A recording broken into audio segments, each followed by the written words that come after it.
Shalom, shalom, shalom, chers internautes. En ce jour, nous allons voir un thème. Le thème que nous allons voir en ce jour, c'est « J'ai vu le Goliath de ton mariage tomber ». J'ai vu le Goliath de ton mariage tomber parce qu'aujourd'hui, dans ce monde, nous constatons plein de dégâts dans la vie sentimentale de nos frères et de nos sœurs. Parce que plusieurs n'arrivent pas à se marier, plusieurs se marient et après le mariage, ils divorcent. Nous allons connaître quelles sont les raisons et qu'est-ce qu'il faut faire pour sortir de ces choses-là, au nom de Jésus de Nazareth. Nous allons rapidement prendre notre Bible dans le livre de Genèse 2, à partir du verset 18. Les Écritures nous disent, il dit, le Seigneur Dieu se dit, pour l'homme, ce n'est pas bon d'être seul. Je vais lui faire une aide qui lui convient parfaitement. Voici ce que Dieu dit. Il dit, pour l'homme, ce n'est pas bon d'être seul.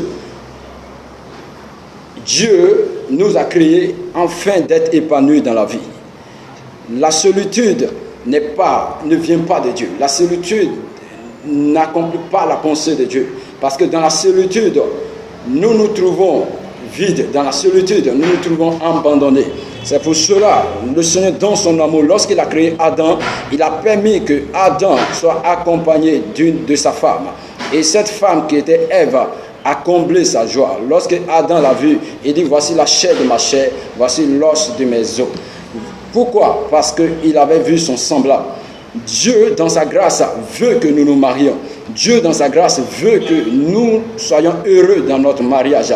Mais le monde spirituel est gouverné par une loi, la loi de la sémence.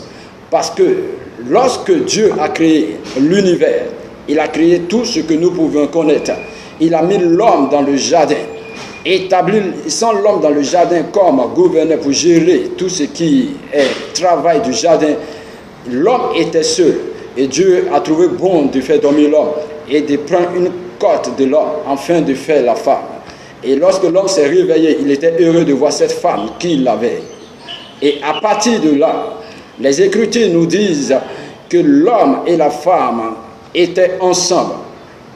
Étant ensemble, ils ont accompli la volonté de Dieu jusqu'à ce que l'ennemi, le diable, Lucifer, la puissance des ténèbres, vienne entrer au milieu d'eux et les séparer, vienne entrer au milieu d'eux et les faire pécher.